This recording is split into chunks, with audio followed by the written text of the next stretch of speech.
فرض نماز کے بعد اجتماعی دعا، یعنی سارے لوگ مل کے اکٹھی جو دعا کرتے ہیں عام طور پر، اس کی کیا حیثیت یا حقیقت ہے؟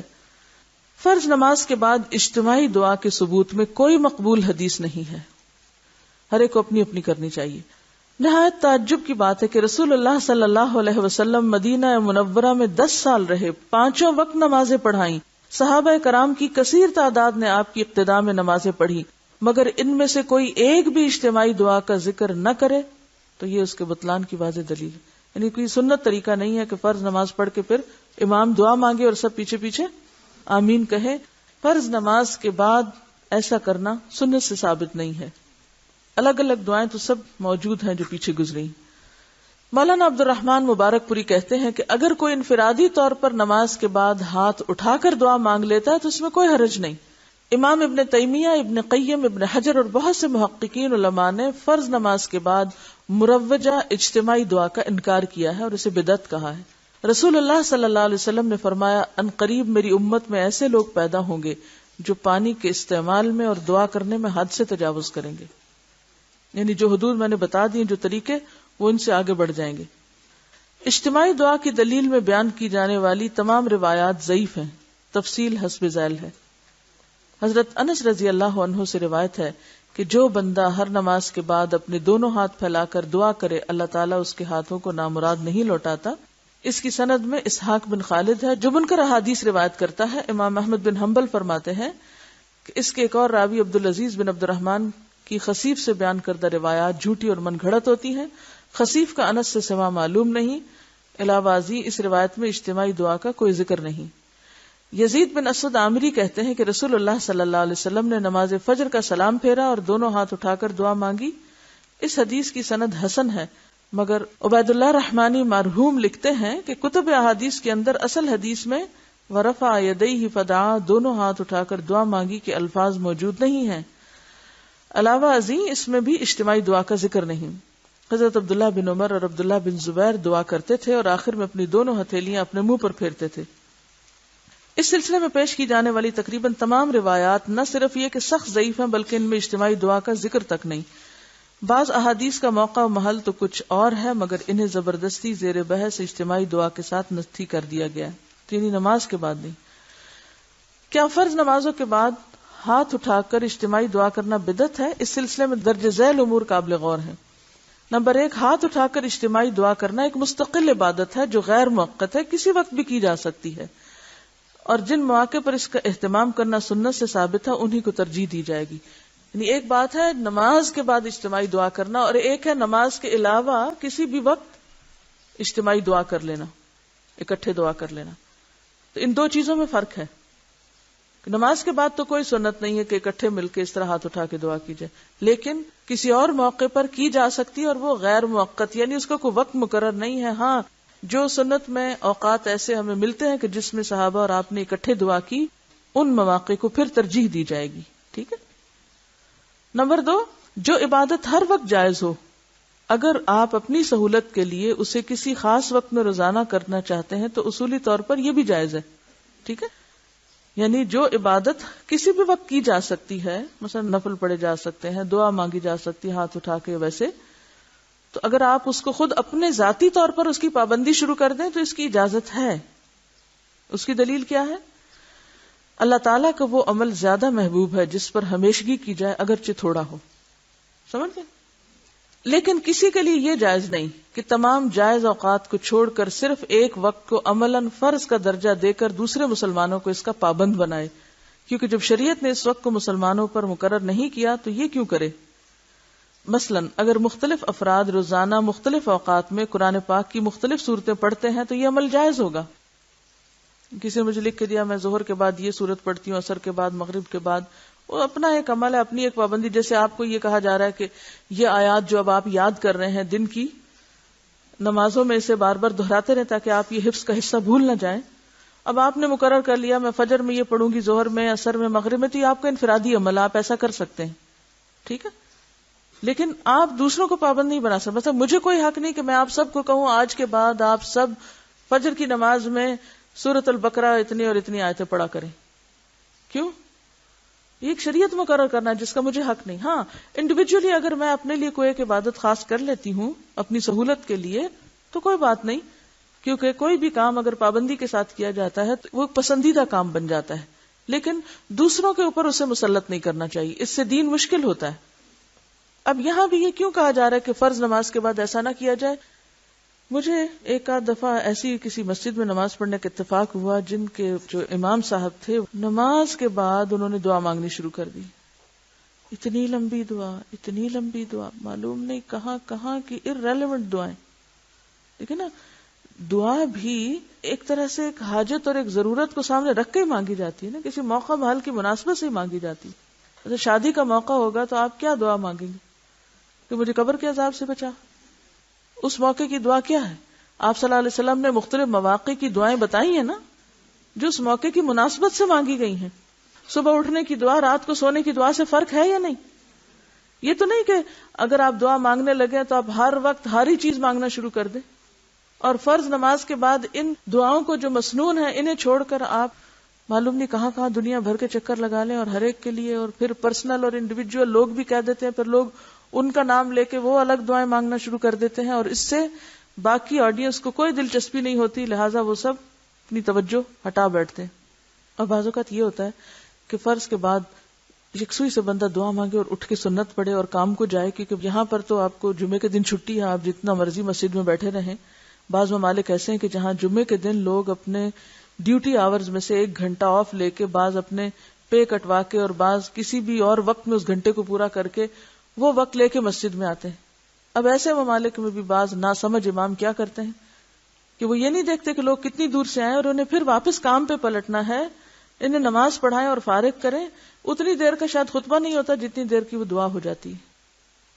تو اس سے کیا نقصان کیا ہوتا ہے؟ لوگ دین سے بھاگتے ہیں، وہ اگلی دفعہ وہاں نماز نہیں پڑھنے آئیں گے، اور ہو سکتا ہے کہ دوسری مسجد بہت دور ہو اور وہ سرے سے ہی نہ جائیں.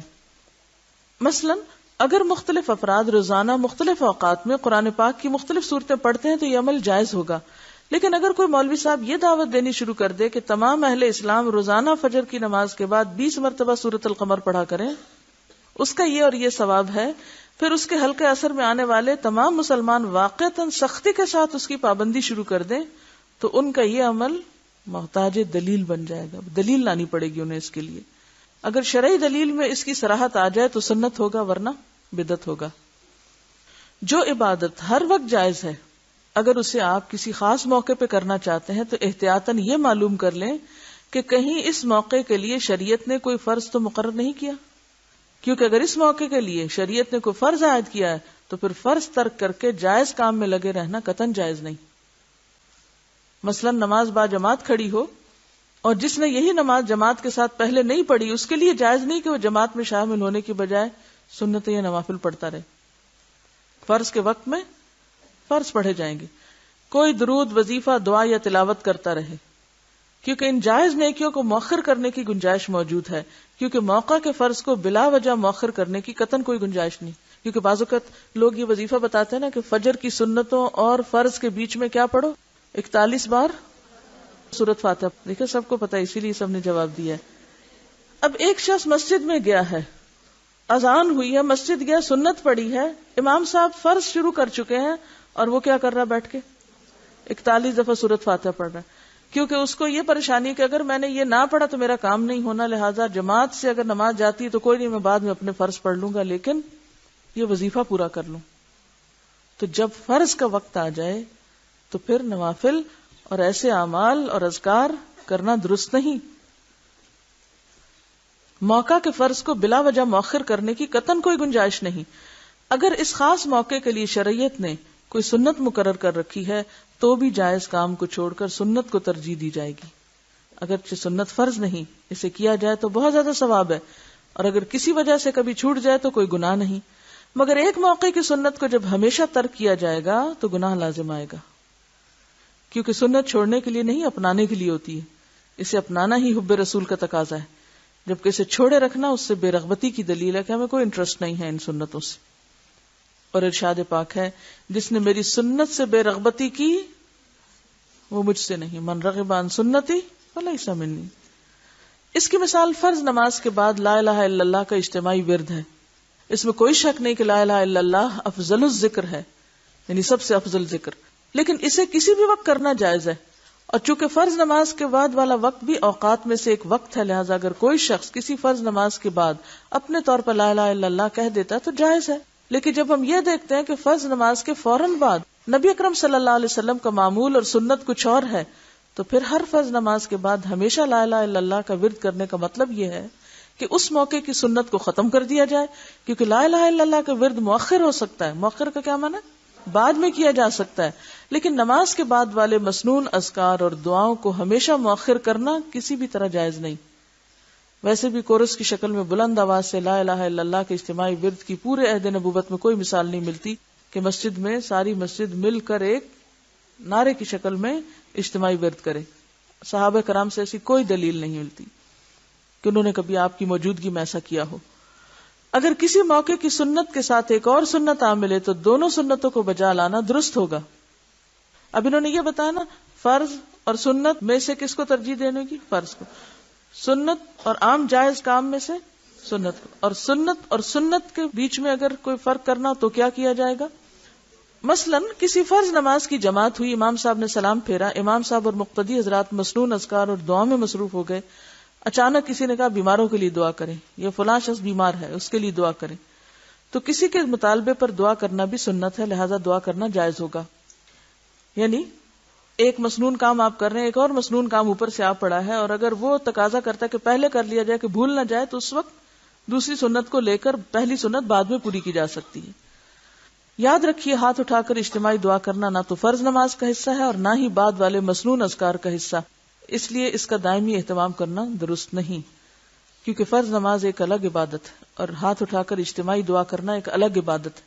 جب کسی شرعی دلیل کے بغیر دو الگ الگ عبادتوں کو ایک مخصوص ترتیب کے ساتھ ہمیشہ ایک ساتھ ادا کیا جائے کہ دونوں ایک دوسرے کا حصہ معلوم ہو، حتیٰ کہ ایک کے بغیر دوسری کو نامکمل سمجھا جانے لگے، نیز ایک شرعی مسئلے کی طرح لوگوں کو اس کی دعوت، ترغیب اور تعلیم دی جائے، اور جو شخص ان عبادات کو آپ کے طریقے کے مطابق ادا نہ کرے اسے منکر اور گستاخ کے القابات سے نوازا جائے، تو آپ راہ سنت سے بھٹک جائیں گے، کیونکہ جب مختلف عبادات کو اپنی مرضی سے یکجا کر کے ایک نیا طریقہ رائج کیا جائے گا تو وہ سنت نہیں رہتا، بدعت بن جاتا ہے۔ بات اصول کی ہے، جو کام نبی صلی اللہ علیہ وسلم کی زندگی میں ضروری بھی ہے اسے کرنے کے لیے کوئی رکاوٹ بھی نہیں، پھر پورے عہد نبوت میں اسے کوئی نہ کرے، مگر ہم نہ صرف ہمیشہ خود کریں بلکہ دوسروں کو بھی دعوت دیں تو یہ بدعت ہوگی۔ یعنی کوئی بھی عمل جو آپ کے دور میں ثابت نہیں، اس کو آج کے دور میں لازم کا درجہ دے دینا، یہ بدعت بن جاتا ہے۔ اگر کوئی شخص کسی خاص وجہ یا موقع یا مناسبت سے، مثلا سکھانے کی غرض سے اگر آپ کو کہا جائے مل کے دعا پڑھ لیں، جیسے قرات آپ کو مل کے کروائی جاتی ہے، تب آپ کہیں کہ اس کی کیا دلیل ہے کہ قرات سب مل کے ہی کریں، تو یہ قرات کا وقت نہیں ہے، تو سیکھنے کا وقت ہے۔ تو اسی طرح دعائیں اگر آپ کو سکھانے کی غرض سے اکٹھی پڑھائی جا رہی ہیں یا آپ پڑھتے ہیں، دہراتے ہیں ان کو اکٹھا، تو وہ صرف ایک سیکھنے کی غرض ہے، لیکن اس میں بھی ہمیشہ دوام نہیں ہونا چاہیے، اسے زندگی کا حصہ نہیں بنا لینا چاہیے، ورنہ پھر وہ بھی بدعت بن جائے گا۔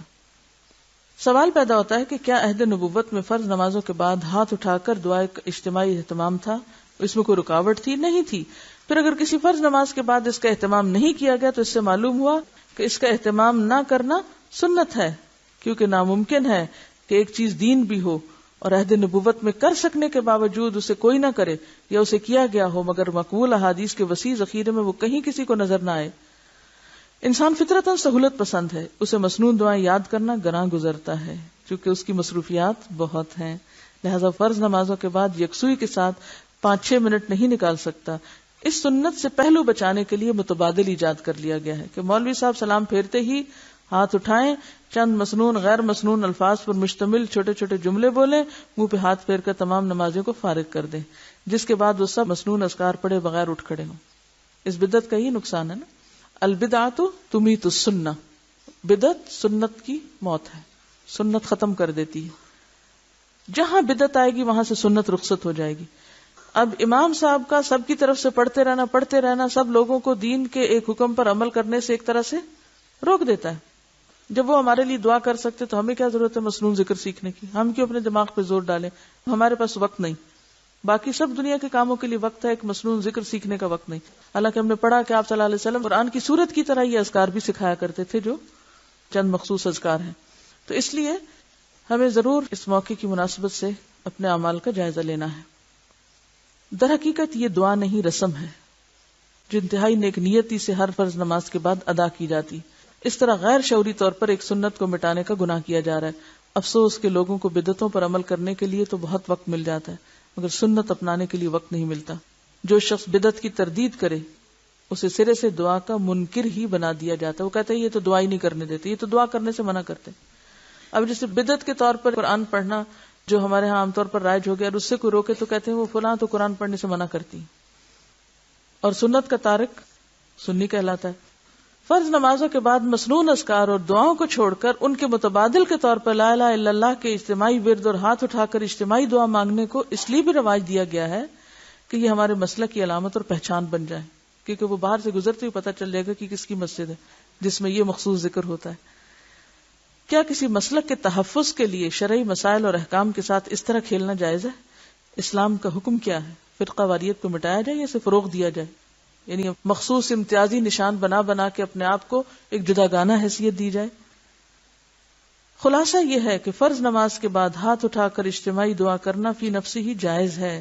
یعنی آپ الگ اپنی کر لیں ٹھیک ہے، لیکن اس جائز کا ٹکراؤ ایک سنت سے ہو رہا ہے، لہذا اسے اپنا معمول نہیں بنانا چاہیے، کیونکہ سنت رسول مقبول صلی اللہ علیہ وسلم ہی اس بات کا زیادہ حق رکھتی ہے کہ وہ ہر کلمہ گو مسلمان کا معمول، مسلک اور پہچان بنے. لہذا ہمیں عموماً انہی اذکار اور دعاؤں پر اکتفا کرنا چاہیے جن پر ہمارے نبی صلی اللہ علیہ وسلم اور ان کے صحابہ کرام ہمیشہ اکتفا کرتے رہے. اللہ تعالی ہم سب کو اس کی توفیق دے. یاد رہے کہ امام کے سلام پھیرنے سے جماعت ختم ہو جاتی ہے، مگر نمازیوں کا اجتماع ختم نہیں ہوتا، بلکہ ہر نمازی اپنی اپنی جگہ بیٹھ کر عموماً ایک ہی قسم کے مسنون الفاظ پڑھ رہا ہوتا ہے. یہی نماز با جماعت کے بعد اجتماعی دعا کا مسنون تصور ہے. اسی پر سلف صالح کا عمل رہا ہے. لیکن یہ بات کہ امام اور مقتدی حضرات لازماً ہاتھ اٹھائیں اور مروجہ انداز میں مختصر سی رسم دعا ادا کر کے نمازیوں کو فارغ کریں تو یہ درست نہیں. اب اس میں آپ کے ذہن میں ہو سکتا ہے ایک سوال یہ آ رہا ہو کہ کیا اس موقع پر ہم اپنی کوئی اور دعا نہیں کر سکتے، یعنی صرف یہی ذکر کرنے ہوں گے، یا پھر ہم اردو میں یا پنجابی میں یا اپنی کسی زبان میں کچھ اور مانگ سکتے ہیں یا نہیں؟ تو مسنون اذکار پڑھنا ویسے تو کافی ہے ساری ضروریات کو، لیکن اگر کوئی خاص مسئلہ ہے، دکھ تکلیف پریشانی بیماری، کوئی بھی آپ کی خاص حاجت یا دعا ہے تو آپ وہ اپنی زبان میں بھی مانگ سکتے ہیں، اس کا مانگنا منع نہیں ہے، ٹھیک ہے.